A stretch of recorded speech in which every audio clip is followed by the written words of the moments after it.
Good afternoon, everyone. Welcome to the DRA's Municipal Tax Rate Setting Portal Tax Rate Setting Process webinar. So what we're going to be covering today is the tax rate setting process, so sort of the end game in the portal. We're going to go through a process overview. So I'll show you where we're at in the process, and I'll explain kind of the big picture to anybody who's new. I'll go over the location of the tax rate setting interface, the general workflow that you guys will be going through. We'll talk a little bit about the fund balance and the overlay calculations, including some of the math behind it. And then we'll take a look at viewing draft and final tax rate forms and reports, and we'll discuss a little bit about the DRA approval process. So from a sort of big picture view of the tax rate setting process, the whole thing started during the year when you drafted your warrant articles or your resolutions in the system. Now, it was those articles or resolutions that ultimately became your proposed budget. So this would have been the MS 636, 737, or 6C. If you were a school district, it would have been the 26 or the 27. And out of this proposed budget, we get the proposed appropriations and the estimated revenues for each account code. Now, that's what goes to your annual meeting. And then out of the annual meeting, we get the MS-232 or the MS-22. So that's your approved or voted appropriations. Then later on in the year, you have the opportunity to go back, review and revise those revenue estimates and update them. This gets submitted to the DRA in the form of the MS-434 or the MS-24. Now, the tax rate setting process takes a few pieces. It takes the appropriations, so the amount of money you want to spend. It takes your revenue estimates, and it determines what the difference is. So that's how much money you have to raise through taxes. It then takes the valuation of the municipality or the village district, which comes out of the equalization web portal in the form of the MS1, and it determines from that what your tax rate will be. And then after the close of the financial year, you'll end up reporting your actual expenditures and actual revenues and fund equities and long-term debt and such back to the DRA in the form of the MS-535 or the MS-25. So what we're going to cover today is just the tax rate setting piece. So you can get to the tax rate manager, the interface where you actually look at the rates, by logging in and either clicking the tax rate tab at the top or the continue button right on your home tab. From that interface, you can access draft and final tax rates by clicking the green arrow next to them, and you can print draft and final tax rate reports using the printer icon. And I'll show you all of that in the software. So right now, we'll just talk a little bit about the general workflow. It starts with your municipal advisor creating an initial rate. They'll promote this to a preliminary rate, and you'll receive an email saying that the preliminary rate is ready. At that point, you'll be able to see the tax rate in the portal. And this preliminary rate uses the initial overlay and the initial fund balance that you had on your MS-434 to calculate the tax rate. At this point, you log in, you look at the rate, and the ball's in your court. You have the opportunity to go in and adjust that overlay or adjust the fund balance to reduce taxes. So those two pieces. And again, they originally came from your 434. So after you make the adjustment and you're happy with everything, you approve the rate and it goes to a supervisor at the DRA. Supervisor reviews it and then promotes it to director approval. The director at the DRA approves it, and this is your final tax rate. So at this point, your tax rate is set. Now, one important piece is the only time that you can see and interact with the details of the tax rate is when the advisor passes it off to you for review during the municipal step and after it has been approved by the director. So during the advisor portion or the supervisor approval portion, you won't have an opportunity to review the details of the tax rate because they're going to be working on it. So a little bit about the tax rate interface itself. So I got here by going to my tax rate tab and clicking on the green arrow next to the rate I wanted to view. What you're seeing here is a table at the top with 4 tabs: Appropriations and Revenues, Tax Base, Overlay and Surplus, and Information. And then below that, you have some tables with the tax rate calculation and components themselves. And this lower table is always visible. So no matter what tab you're on, whether you're looking at the Appropriations and Revenues tab here or the Information tab, you'll always have those components at the bottom. Below all of this are the buttons where you can take actions against the tax rate. You can click Cancel, which will exit out of this tax rate and take you back to the main tax rate tab. You can click the Complete button to complete your municipal review, or if you decide that you want to come back later, you can make some changes and hit Save. And at that point, it's going to write everything to the database and it's going to save your progress. It won't submit it yet. So you have the opportunity to come back multiple times and make changes if you need to. So when you go in and you view a tax rate, the first place you're going to land is the Overlay and Surplus tab.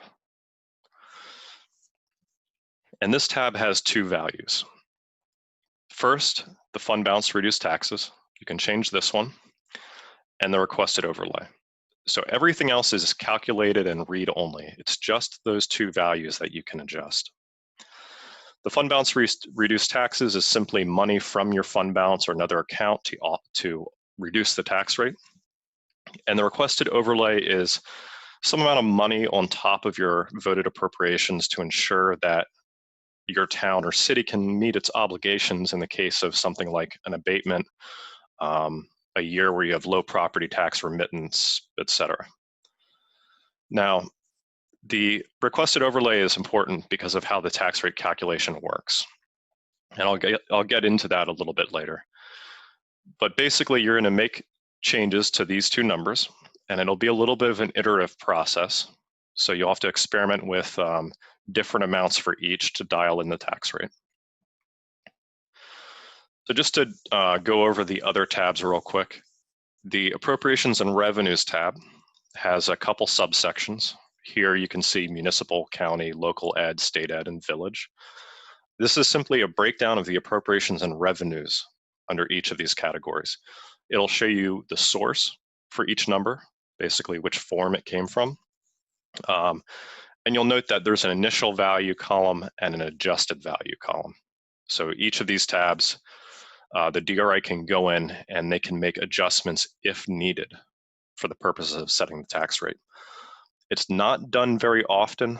I think the unincorporated places in New Hampshire are the only ones that see regular adjustment. So for most of you, that adjusted value column will probably be identical to your initial value column. The tax base tab is the information that came from the MS1. Here is where you're actually going to see your total assessed valuation with and without utilities. And then alongside it, the previous year valuation, just for comparison purposes. And then if you had any village districts, they would appear in the lower table. So they would have filed an MS1V. Now the last tab is the Information tab.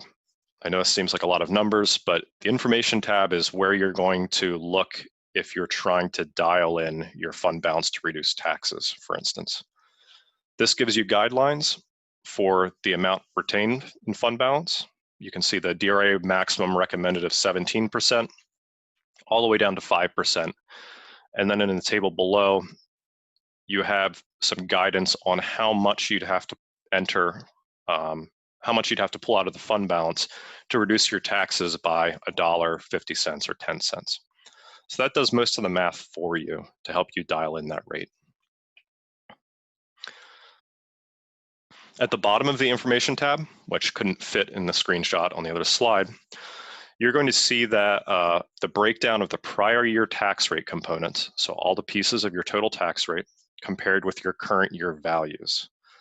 And then in this right-hand column, you can see what your current year tax rate would look like if you were using your assessment from the prior year. So this is just for, again, for comparison purposes. You can see how things look from the prior year versus the proposed tax rate for this year. And again, that's at the bottom of the Information tab. And I'll go over all this in the software so you'll get a feel for where it appears. So that tax rate table, which was at the bottom of the interface, just to go over the numbers that it has real quick. If for whatever reason, let's say you're on a laptop and you think that this table takes up too much space, you don't want to see it, there is actually a hide tax rate table link. If you click that, it'll collapse the table and you can always unhide it later. If you make changes to your fund balance and your overlay, you can hit the calculate button at any time and it'll recalculate all the tax rate values so you can see the actual effect. Now, in the tax rate table with the tax efforts, it lists your initial tax effort, your final tax effort, the overlay adjustment, and the final overlay. And then below that, the components of the rate. So here we see a breakdown of the initial tax effort for the municipality, the tax base for the municipality, and so on. And the numbers that will vary a little bit here are your local ed and state ed, because that's where your utility values actually come into play. So that's a breakdown of all the components of your tax rate. So you can see every piece and the total tax effort for each. And one note is that for the final tax effort, for all except the municipality component, it's going to be the same as the initial tax effort. And this is due to how rounding works with the tax rate setting process. As you run through the tax rate calculation, you're going to end up with fractional cents, and you're going to have to correct for that. And because the municipality guarantees a certain amount of money to the county and to the school districts, that's where the change needs to be made. So rounding from that calculation gets taken out of the tax effort for the municipality. Everybody else's final tax effort will remain unchanged. So let me switch over to the software here. I'm going to log into our test server as a town administrator. And this is just the test server. None of this is real data. So if anybody here is from Ackworth, don't worry, I'm not going to mess up anything. And I want to take a look at a 2019 tax rate for Ackworth. So I'm going to go to my tax rates tab. And here we see that I have a preliminary rate set up just for this webinar. So it's just a demo rate. I can click the green arrow to view the details. And at this point, because it's a preliminary rate, the ball is in my court as the municipality. I can go in and I can adjust the fund balance in the overlay. Or I can print a draft rate report. For instance, if I wanted to hand this off to another government official for review. So I'm going to click the green arrow next to the tax rate.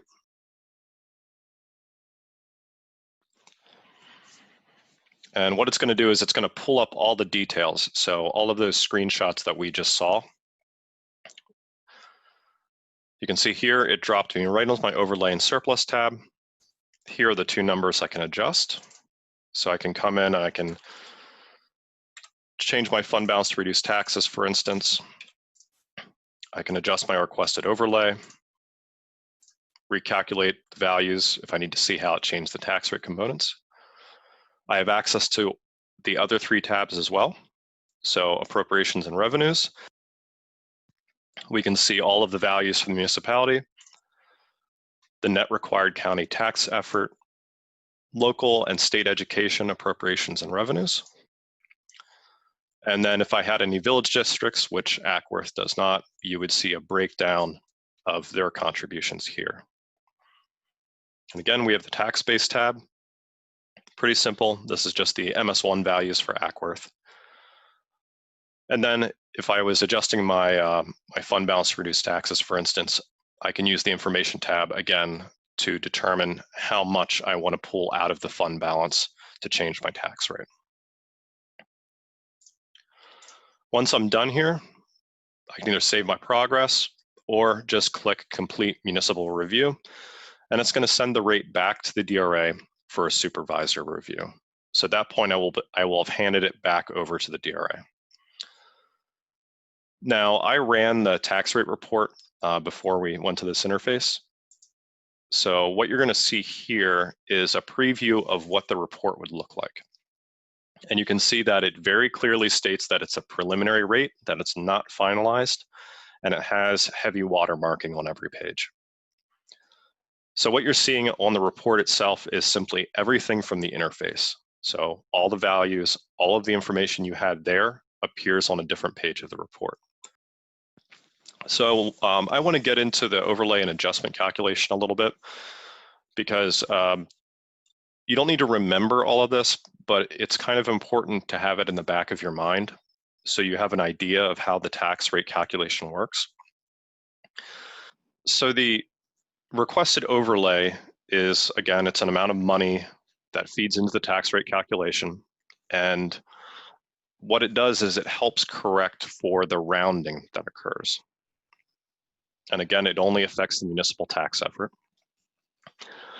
When you're dealing with millions of dollars in appropriations and revenues and tens of millions or hundreds of millions of dollars in valuation, you're going to end up with fractional pennies. And that's where the rounding tends to throw the numbers off a little bit, and that's what we're trying to correct.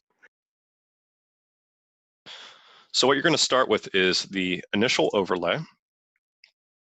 So value from the 434, it's just an estimate. And we're going to come in and we're going to look at two values, the tax effort and the tax base. So my community is worth 15.5 million roughly, and my tax effort is 775,900. The initial tax rate is simply the amount of money I need to raise divided by my tax base multiplied by 100. So this is what that calculation ends up looking like with these values. So what you can see here is my tax effort divided by my tax base multiplied by 100 gives me an initial tax rate of $5.02 and then 0.2 cents. Now, we can't really issue tax rates with fractional pennies. So this would get rounded down to $5.02. Now, that fractional cent, when you're dealing with tens or hundreds of millions of dollars, means that you're not going to be raising enough in taxes. You just round it down and you're going to come up short by a couple grand at least. So what we do to figure out how short you are and what the overlay needs to be is we reverse the calculation. We take that $5.02 tax rate, we multiply it by your tax base, divide it by 100, and that tells us how much a tax rate of 502 would actually raise.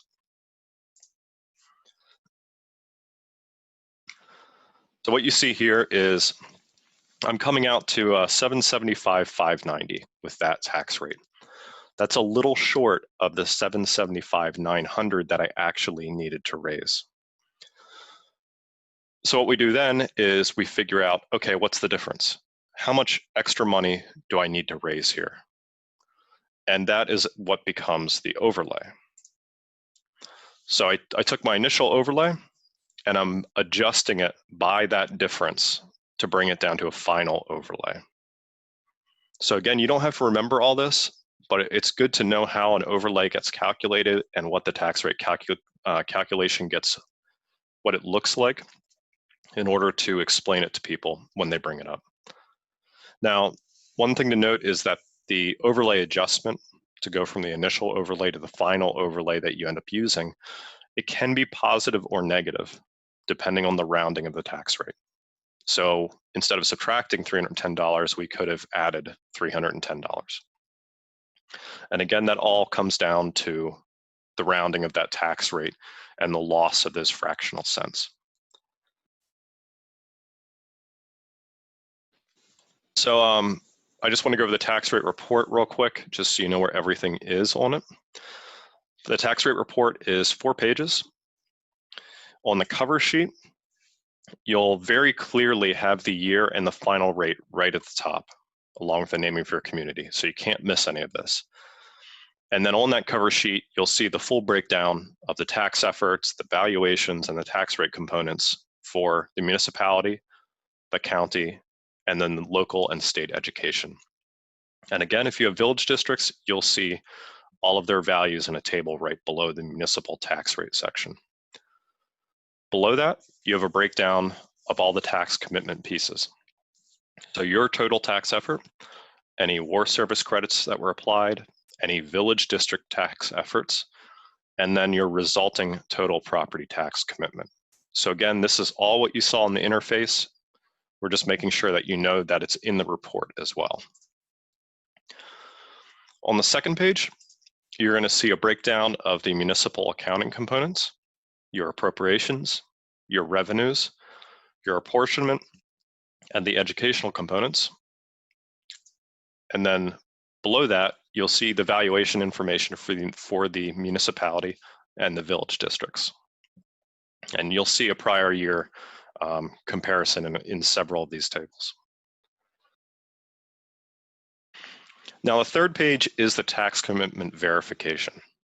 This is an important page to remember because this has a section that your tax collector or deputy has to review, fill out, sign, and then you'll have to scan it and upload it back to the portal. And this I think is also called the 0.5% verification. This all falls under RSA 7610-2, which is the RSA that establishes the 0.5% thresholds for the commitment amount.